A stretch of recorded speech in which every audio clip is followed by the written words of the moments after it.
Hello students, good morning. I Sualal, Assistant Professor SN Girls B.Ed College, Nawalgarh.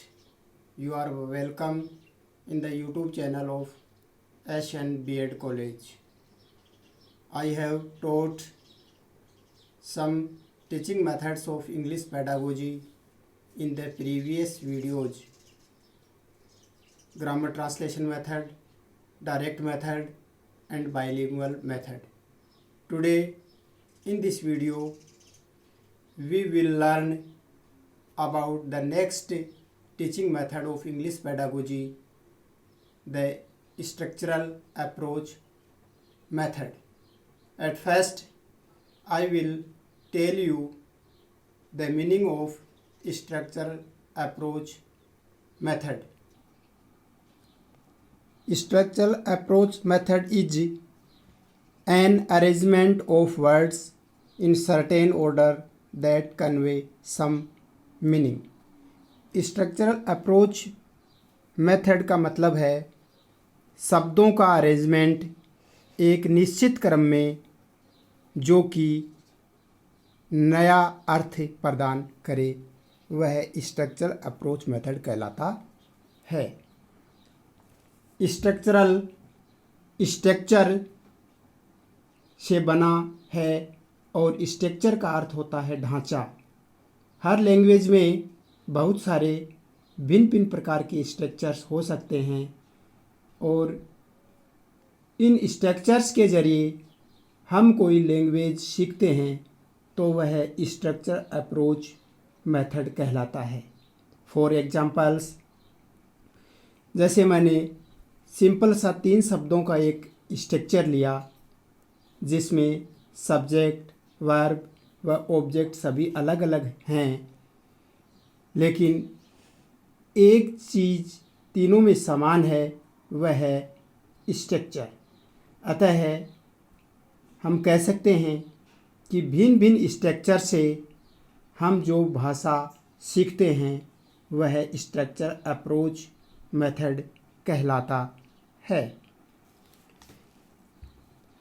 इसके अलावा भाषा में कुछ जटिल स्ट्रक्चर्स भी होते हैं, जैसे not only but also. For examples, not only I study English but also history. यह है इंग्लिश का एक जटिल स्ट्रक्चर्स है। सिंपल स्ट्रक्चर्स में सब्जेक्ट, वर्ब, ऑब्जेक्ट, इन तीनों से अपन सिंपल सेंटेंस बना लेते हैं, जैसे I ate mango, I go to Jaipur, etcetera. तो इस प्रकार से स्ट्रक्चर के ज़रिए जब हम भाषा को सीखते हैं तो वह स्ट्रक्चर अप्रोच मेथड कहलाता है। इसके बाद स्ट्रक्चर अप्रोच मेथड के प्रिंसिपल्स। फर्स्ट प्रिंसिपल्स है speech is very important to fix these structure patterns of ground work in the mind of the learner. It's means speech बहुत ही ज़्यादा इम्पोर्टेंट होता है, क्योंकि जब तक हम उन स्ट्रक्चर्स को बार बार अपने दैनिक जीवन में काम में नहीं लेते हैं तो विद्यार्थी के दिमाग में ये स्ट्रक्चर्स लंबे समय तक नहीं रह पाते हैं। दूसरा स्ट्रक्चर अप्रोच मेथड का principle, the student has to fix habits of language patterns in English. He has to forget for the time being the patterns of his own language, that is his mother tongue. Hindi हमारी mother tongue है। हिंदी व अंग्रेजी के structures में अंतर होता है, जैसे हिंदी में पहले सब्जेक्ट, फिर ऑब्जेक्ट व अंत में वर्ब आता है, लेकिन इस स्ट्रक्चर इस सेंटेंस को यदि इंग्लिश में लिखा जाए तो इसमें सबसे पहले सब्जेक्ट, इसके बाद में वर्ब व अंत में ऑब्जेक्ट आता है। तो ये इसका एक प्रिंसिपल है। हमें हमारी मदर टंग के स्ट्रक्चर को भुलाना पड़ता है और नया स्ट्रक्चर अपनाना होता है। स्ट्रक्चरल अप्रोच मेथड के अंतर्गत हमारी मदर टंग को भुलाना पड़ेगा और इंग्लिश के माध्यम से नया स्ट्रक्चर बनाना होता है। After that, types of structures. Structure कितने प्रकार की हो सकती है? Number 1 sentence pattern, number 2 phrase pattern, number 3 formulas and number 4 idioms. Number 1 sentence pattern. इस स्ट्रक्चर के अंतर्गत सेंटेंस को फ्रेम किया जाता है। जैसे हमने एक सिंपल सा 3 शब्दों का एक स्ट्रक्चर लिया जिसके अंतर्गत सब्जेक्ट, वर्ब व ऑब्जेक्ट है। For examples, I eat food, I like mango. इन दोनों सेंटेंसेस में सब्जेक्ट, वर्ब व ऑब्जेक्ट तीनों अलग अलग है, लेकिन दोनों ही सेंटेंस में एक समानता है, वो है स्ट्रक्चर की। दोनों ही सेंटेंस की स्ट्रक्चर समान है, सब्जेक्ट, वर्ब और ऑब्जेक्ट, लेकिन इनके सब्जेक्ट, ऑब्जेक्ट, वर्ब अलग अलग है। इसलिए इस प्रकार के सेंटेंस को, स्ट्रक्चर को सेंटेंस पैटर्न्स स्ट्रक्चर्स कहा जाता है। Number 2 phrase pattern. इस स्ट्रक्चर के अंतर्गत 2 वर्ड्स को मिलाकर एक फ्रेज का निर्माण कर लिया जाता है और उसका तीसरा ही अर्थ निकलता है। For examples, break plus down.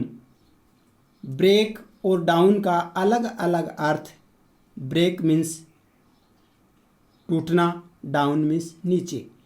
इसका अलग अलग अर्थ टूटना और नीचे से है, लेकिन जब दोनों शब्दों को एक साथ मिलाया जाएगा तो एक फ्रेज का निर्माण हो जाएगा, break down. Break down means खराब होना। जैसे मैं कहूँ मेरी कार खराब हो चुकी है, तो my car has broken down. इसी प्रकार से look plus for. Look means देखना, फॉर मीन्स के लिए। दोनों शब्दों का एक साथ में निर्माण किया जाएगा तो ये होगा लुक फॉर। एक नई फ्रेज बनेगी, लुक फॉर, इट मीन्स तलाश करना। ये फ्रेज पैटर्न स्ट्रक्चर्स का दूसरा प्रकार है। Number 3 formulas. इस स्ट्रक्चर के अंतर्गत हम कह सकते हैं कि हर लैंग्वेज के कुछ फॉर्मूलाज होते हैं जिनका यूज़ करना ही पड़ता है। ये हमारे दैनिक जीवन में एक आदत सी बन जाती है। For examples, good morning, how are you, thank you. ये सब इस प्रकार के सेंटेंस हमारे डेली लाइफ में यूज़ करने ही पड़ते हैं। अतः इस प्रकार के सेंटेंस को हमें रटने ही पड़ते हैं। नेक्स्ट स्ट्रक्चर अप्रोच मेथड का टाइप्स ऑफ स्ट्रक्चर है एडियम्स। जैसे इसके अंतर्गत इडियम्स के अंतर्गत इसका निर्माण हो जाता है। जैसे barking dogs seldom bite once in a blue moon. For examples, I study once in a blue moon. मैं कभी कभार ही अध्ययन करता हूँ। इस प्रकार की इडियम्स का निर्माण भी इस टीचिंग मेथड के अंतर्गत होता है। ये सब टाइप्स ऑफ इस मेथड की टाइप्स ऑफ स्ट्रक्चर्स इस मेथड के अंतर्गत आते हैं। After that, selection of structure. इस मेथड में स्ट्रक्चर का क्या सिलेक्शन रहता है। सिलेक्शन ऑफ स्ट्रक्चर के अंतर्गत usefulness, productivity, simplicity and teachability, ये 4 प्रकार के स्ट्रक्चर का सिलेक्शन इस मेथड के अंतर्गत आता है। Number 1, usefulness. इस प्रकार के स्ट्रक्चर में अनेक अनगिनत स्ट्रक्चर्स होते हैं, लेकिन आपको एक फ्लुएंट स्पीकर बनने के लिए इतने सारे स्ट्रक्चर्स की आवश्यकता नहीं होती है, और कभी कभार होती है तो कम स्ट्रक्चर्स की आवश्यकता ही होती है। तो ये है स्ट्रक्चर बताता है कि एक लैंग्वेज में स्ट्रक्चर्स का कितना यूजफुलनेस होता है। ये स्ट्रक्चर के ग्रेडिंग को भी बताता है। ये सारी चीज़ें यूजफुलनेस के अंतर्गत आती हैं। Number 2, productivity. इसके अंतर्गत ये आता है कि एक स्ट्रक्चर्स में कितनी प्रोडक्टिविटी, कितना प्रोडक्ट होता है। For examples, you are there you are and are you there, ये सभी प्रकार के sentences simple, exclamatory and interrogative sentence है। अर्थात इन सभी सेंटेंस को ऊपर नीचे, इन शब्दों को आगे पीछे करने से ये इस मेथड की प्रोडक्टिविटी को दिखाता है। Number 3, simplicity. सिंप्लिसिटी के अंतर्गत सेंटेंस कितना ज़्यादा सिंपल है, कितना ज़्यादा जटिल है, ये सब प्रकार की चीज़ें सिंप्लिसिटी के अंतर्गत आती है कि इंग्लिश टीचिंग में सेंटेंस में कितनी सिंप्लिसिटी है। जैसे मैंने कहा मैं क्रिकेट खेलता हूँ, आई प्ले क्रिकेट। इसी सेंटेंस को कॉम्प्लिकेटेड बनाया जाए तो I got know about her, she invited me to play cricket. इस प्रकार कहेंगे तो इस प्रकार के सेंटेंस को न तो टीचर स्टूडेंट्स को समझा पाएगा, न स्टूडेंट्स आसानी से इस प्रकार के कॉम्प्लिकेटेड सेंटेंस को समझ पाएंगे। तो इस प्रकार से जटिल और सरल दोनों प्रकार के सेंटेंसेस सिंप्लिसिटी के अंतर्गत आते हैं। At last, teachability. इसके अंतर्गत टीचर अपने स्टूडेंट को स्ट्रक्चर कितनी आसानी से सिखा सकता है और स्टूडेंट्स आसानी से सीख पाते हैं, ये टीचेबिलिटी के अंतर्गत आ जाता है। अर्थात सब्जेक्ट, वर्ब और ऑब्जेक्ट के पैटर्न से एक टीचर इंग्लिश टारगेट लैंग्वेज को स्टूडेंट्स को कितनी आसानी से सिखा पाएगा, ये इसके अंतर्गत आता है।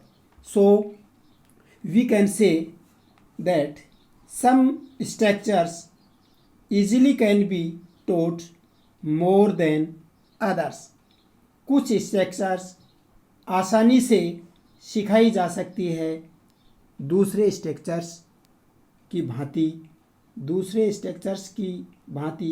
कुछ स्ट्रक्चर्स ऐसी होती हैं जो बच्चों को आसानी से टीचर सिखा सकता है। इसके बाद एम्स ऑफ दिस मेथड, इस मेथड के क्या मुख्य उद्देश्य हैं, इनका जिक्र कर रहे हैं। Number 1, students can improve their language skills like listening, speaking, reading and writing through this method. इस मेथड के द्वारा बच्चे अपने सभी प्रकार के भाषा कौशल जैसे सुनना, बोलना, पढ़ना और लिखना, इन सभी प्रकार के भाषा कौशलों को में आसानी से सुधार कर सकते हैं। Second aim, the vocabulary power of the students improves through this method.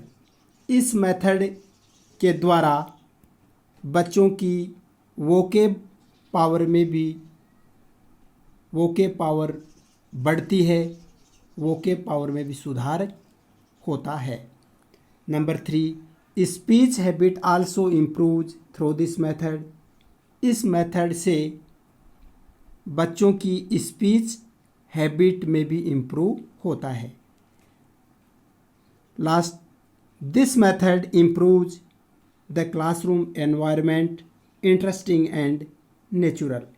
ये मेथड क्लासरूम के वातावरण को इंटरेस्टिंग, रुचिकर और नेचुरल बना देता है। और last aim of this method is this method condemns the formal grammar. ये मेथड फॉर्मल, औपचारिक व्याकरण को त्यागता है and stress the oral approach, और ओरल अप्रोच पर स्ट्रेस देता है। आज के वीडियो में बस इतना ही। नेक्स्ट वीडियो में हम इंग्लिश पेडागोजी का अगला teaching method audio lingual method के बारे में विस्तार से अध्ययन करेंगे। Thank you very much.